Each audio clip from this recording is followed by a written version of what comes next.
8 ମାସର ଗର୍ଭବତୀଙ୍କୁ ଗାଁ ଦାଣ୍ଡରେ ମାଡ଼ ଅଭିଯୋଗ।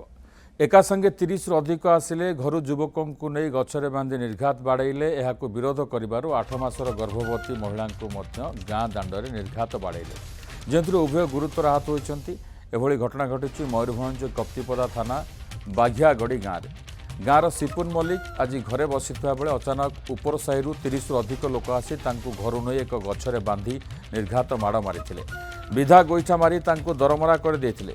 ତେବେ ଏହି ଲୋକମାନଙ୍କୁ ଅଟକାଇବାକୁ ଚେଷ୍ଟା କରିଥିଲେ ସିପୁନଙ୍କ ଗର୍ଭବତୀ ପତ୍ନୀ, ହେଲେ ତାଙ୍କୁ ବି ଛାଡ଼ି ନଥିଲେ ଗାଁର ସେହି ଲୋକମାନେ। ସିପୁନ ରାଜ୍ୟ ବାହାରେ କାମ କରୁଥିବା ବେଳେ ଉପରସାହି ଅଞ୍ଚଳର କିଛି ଯୁବକ ମଧ୍ୟ ତାଙ୍କ ସହିତ କାମକୁ ଯାଇଥିଲେ।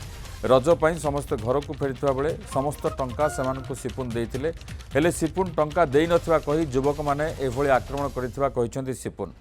ଖବର ପାଇ କପ୍ତିପଦା पुलिस घटनास्थल पहुंची सिपुन और तांको पत्नी को उद्धार कर चिकित्सा मेडिकल रे भर्ती करथिबा बेले एने कप्तिपदा थाना रे लिखित अभियोग होईछि।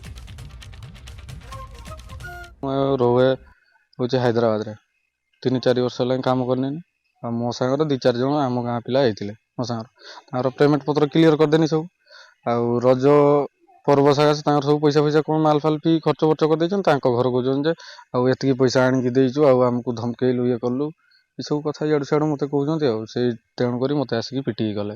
काम करिक आसिला पूर्व तार एठी बसिथिले बसिकी तापरे मु रुसई करिकी माने ताको कोन जे माने हटास आसिले टाणी की ताको माने जबरदस्त पिटिले पिटी सारिकी तापरे माने मु जेहेतु मो घर केई ना त मु जाइतिली मु जाईकी छड़ा छुडू करिबारु जेहेतु मते पिटिले ए मारो फोजार हे गला ए पिलाटा को पिटिले तार कोन किछ हेले तार मु जाने नाही मु ए दुकान में ठिया आइतिली ए तार एठी बुले मु के छाड़े बुले देखला एठी पिटी पिटी का नै हाय बरवास पहुंच देले कते जण हण बोलिछ मु सेने एई टिके आगरु माने समान कते जण समान ना तांकर बहुत लोक थिले।